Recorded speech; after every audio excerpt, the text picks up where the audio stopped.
दुसऱ्याच्या दारात नोकरी करण्यापेक्षा स्वतःच्या छोट्या बिझनेसची मालक व्हा.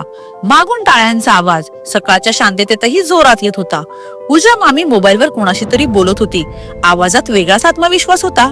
मी आणि आजी मामीच्या रूम बाहेरून सगळं पाहत होतो. आजीच्या चेहऱ्यावर एक शांत अभिमानाची स्माईल होती. आई येताना दिसल्यावर आजीने तिला बोलवलं आणि म्हणाली, थँक्यू आरती, तुझ्यामुळे हे सगळं शक्य झालं. दोघी एकमेकींचा हात धरून मामीकडे पाहत होत्या. तेवढ्यात मामी हॉलमध्ये आली. मामीने हसत विचारलं, काय झालं, असं का पाहताय सगळ्या?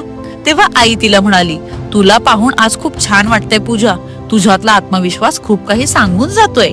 त्यावर मामी शांतपणे म्हणाली, हे सगळं तुमच्याचमुळे शक्य झालं, तुमच्यामुळे मला हिंमत आली. तेव्हा आजी म्हणाली, आरतीने पूजाला एक डिजिटल कोर्स सुचवला. ती हळूहळू शिकू लागली आणि शिकलेलं अंमलात आणायला सुरुवात केली. आज ती घरी बसून काम करते, मुलांकडे लक्ष देत, घरची काम करत आणि मोकळ्या वेळेत स्वतःसाठी काहीतरी करत आहे.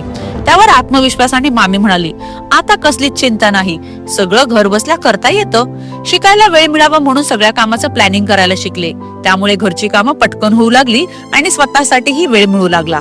आज माझी मुलंही हे सगळं शिकत आहेत. ChatGPT, AI टूल्स आणि कॅनव्हा सारखे फ्री रिसोर्सेस त्यांना खूप उपयोगी पडतात. फक्त स्वतःसाठी नाही, आपल्या एकच्या मुलांना काय आवडेल याचा विचार करून फक्त वयाच्या 13 ते 14व्या वर्षी ते स्वतःचे डिजिटल प्रोडक्ट्स बनवतायत आणि ऑनलाईन सेल करतायत. आज इंडिया बरोबरच अब्रॉड मधूनही काम येतंय. हे पाहून खूप आनंद होतो.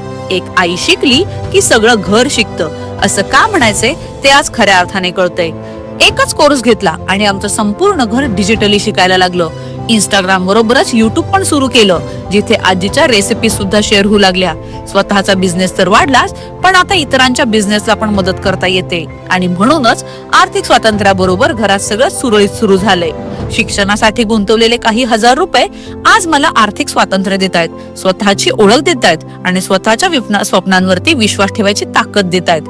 आणि सगळ्यात महत्वाचं, मी माझ्यासारख्या स्वप्न पाहणाऱ्या अनेक इतर बायकांनाही मदत करतेय. आजी अभिमानाने म्हणाली, आणि आज आनंदाची बातमी आहे. कॉंग्रॅच्युलेशन्स पूजा, फक्त 8 दिवसात 1000 सबस्क्रायबर्स. आजी पुढे म्हणाली, स्वावलंबन म्हणजे घर सोडणं नाही ग, स्वतःवर विश्वास ठेवणं आहे. आणि आजच्या स्मार्ट युगात तो विश्वास मोबाईल मधूनही शक्य आहे. क्रिशू उत्साहाने म्हणाली, आजी मग मी मोठी झाली की मी पण हेच करणार. सगळे हसू लागले.